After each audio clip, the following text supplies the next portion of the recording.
In today's video, I'm going to teach you how to use Monday.com for real estate.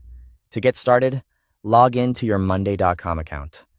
Once you're signed in, open the workspace where you want to manage your real estate activity. This is the main area where your boards and team workflow will live. So, it's a good place to organize everything related to leads, listings, buyers, sellers, and transactions.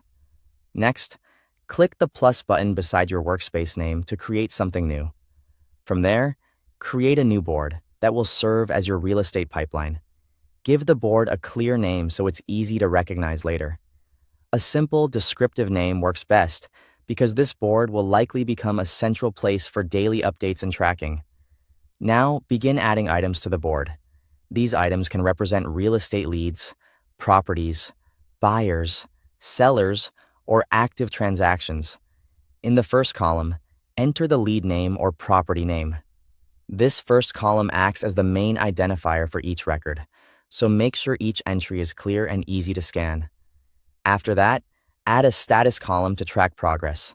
This is especially useful in real estate because deals move through multiple stages. You can set up labels such as new lead, contacted, viewing scheduled, under contract, and closed. This gives you a quick visual snapshot of where every opportunity stands. Then add a people column so you can assign agents to specific leads or properties. This helps clarify ownership and makes team coordination much easier. Next, add a date column to track follow-ups, appointments, and important deadlines. Keeping dates visible can help prevent missed opportunities and keep deals moving forward.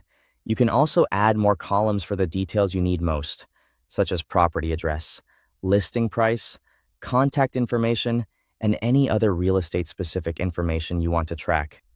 Once your columns are in place, start entering your real estate records into the board.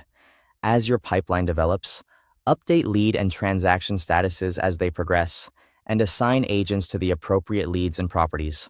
This keeps the board current and makes it more useful for day-to-day management.